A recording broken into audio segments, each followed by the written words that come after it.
He never made it to graduation. The day his classmates walked across the stage, he was unloading boxes behind a grocery store. His dad got sick when he was 17, not the kind of sick that gets better after a few weeks, the kind that changes everything. Suddenly there were doctor's appointments, medical bills, and younger brothers and sisters who still needed food on the table. His mom was working every hour she could, but it wasn't enough. Someone had to step up, so he quit school. At first he told himself it was temporary, just until things got better, just until his dad recovered, just until the family caught up. But life had other plans. Days became months, months became years, and before he knew it, graduation was just a memory of something that never happened. He worked wherever he could, loading trucks, cleaning warehouses, night shifts, weekend shifts, any shift. There were nights he came home so exhausted he fell asleep still wearing his work boots. But every paycheck meant the lights stayed on.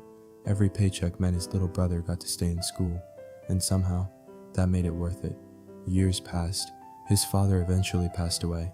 His brother and sister grew up, built lives of their own, and he kept working, never really thinking much about second chances.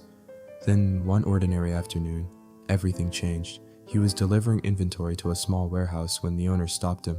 Not because he made a mistake, because he noticed something, the way he solved problems, the way he remembered details, the way people naturally listened when he spoke.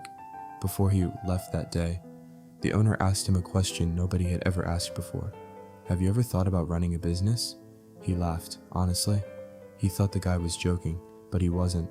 The owner offered him a chance, not to unload trucks, to learn operations, management, leadership. For the first time in his life, someone saw more in him than the job he was doing. Years later, he was running the company.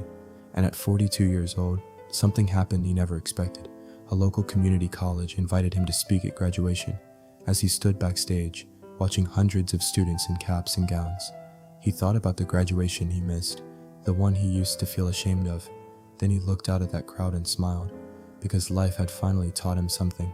Sometimes your second chance doesn't come back looking like the dream you lost. Sometimes it arrives disguised as a completely different one.